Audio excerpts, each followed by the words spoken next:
யார் ரொம்ப பங்க்சுவலா இருப்பாங்க? நானா பேர் வைபவா? சொல்லு. அம்மா அஸ்வின். வைபவோட கம்பேர் பண்ணா நான் தான் இல்ல சார். ஆமா கண்டிப்பா. ஓகே. சாப்பிட்டா உங்களுக்கு என்ன பிரச்சனை? நீங்க உட்கார்ந்து சாப்பிட வேண்டியதானே? இப்ப எதுக்கு சாப்பிடாம எந்திரிச்சு போறீங்க? நீ அம்மாவுக்கு கொடுத்தியே மரியாதை. அந்த மரியாதையில அம்மாவோட மனசு வயிறு எல்லாமே நிறைஞ்சு போச்சு. இதுக்கு மேல நான் எதுக்கு சாப்பிடணும்? நீயும் உன் பொண்டாட்டியும் நிம்மதியா உட்கார்ந்து சாப்பிடுங்க.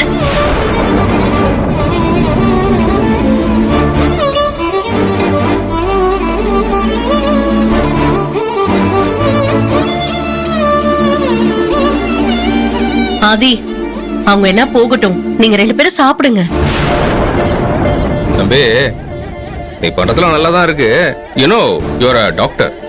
உன் வைஃப்காக நீ எவ்வளவு நாள் செலவு பண்ணலாம்.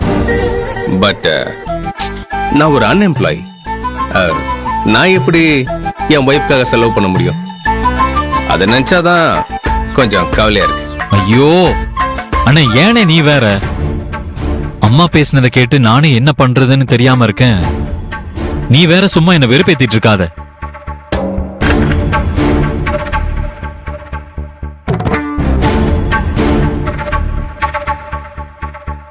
மதே, இவங்க இப்படிதான் கோபம் வந்தா எத்தனை நாள் வேணாலும் பட்னியா கிடப்பாங்க. எப்படி பாத்தியா? பாதி சாப்பாடுல ஒண்ணு விட்டு போயிட்டான். ஆனா நீ எதுவும் யோசிக்காத, பொறுமையா வயிறு நிறைய சாப்பிட்டு போ. என்ன பாத்தியா? நான்லாம் எதுக்குமே கவலைப்பட மாட்டேன்.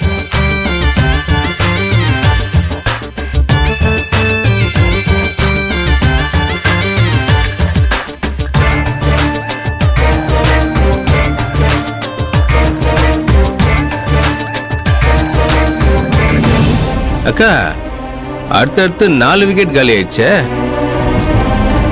இந்த வீட்ல நிம்மதியா சாப்பிட கூட முடியல. இந்த பிரச்சனை என்னைக்குதான் முடிய போதோ? அகிலா, இப்பதான் அம்மாக்கும் பிள்ளைக்கும் பிரச்சனையே ஆரம்பிச்சிருக்கு. அதுக்குள்ள பிள்ளைய நினைச்சு அம்மா அழ ஆரம்பிச்சுட்டாங்க. இன்னும் போக போக அவங்க ரொம்ப அழ வேண்டியதா இருக்கும். பாப்போம். இப்படி சண்டை போட்டுக்கிட்டு ஆளாளுக்கு சாப்பிடாம போறாங்க. என்னைக்குதான் அம்மாவும் பிள்ளையும் சமாதானம் ஆக போறாங்கன்னு தெரியலையே.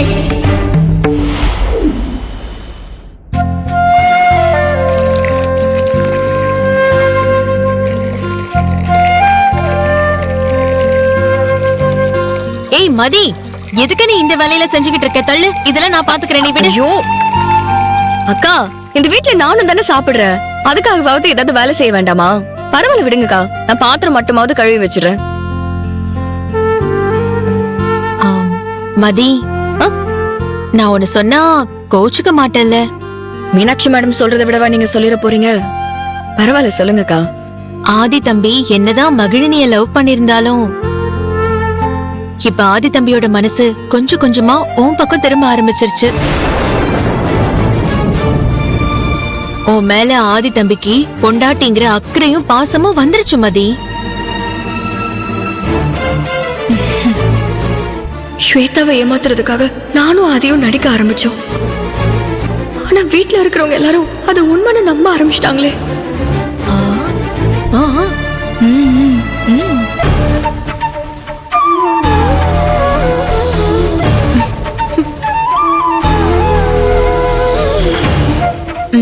ஆமா நீ அண்ணன் முன்ன மாதிரி இல்ல.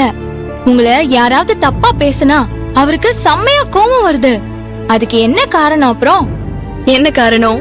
அண்ணன் உங்களை லவ் பண்ண ஆரம்பிச்சிட்டாரு, அதான் காரணம்.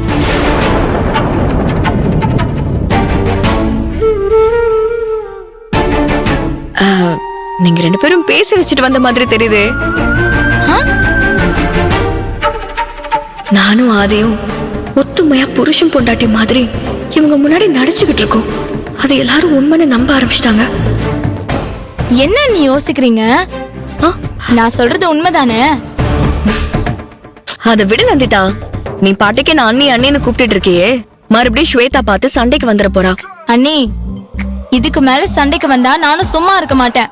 ஏன்னா எனக்கு ஸ்வேதா மேல இருந்த மரியாதையே போயிடுச்சு. இனிமே சத்தியமா அவங்கள அண்ணின்னு கூப்பிடவே மாட்டேன், அக்கான்னு தான் கூப்பிட போறேன். அக்கான்னு கூப்பிட்டா இன்னும் ஓவரா சண்டைக்கு வருவா. அப்ப என்ன பண்ணுவ? அண்ணன் தான் இவங்களை கல்யாணம் பண்ணிட்டு வந்துட்டாருல்ல, அதோட விட்டுற வேண்டிதானே? ஏன் இன்னும் நான் தான் அண்ணேன்னு சொல்லிட்டு தெரிஞ்சிட்டு இருக்காங்க?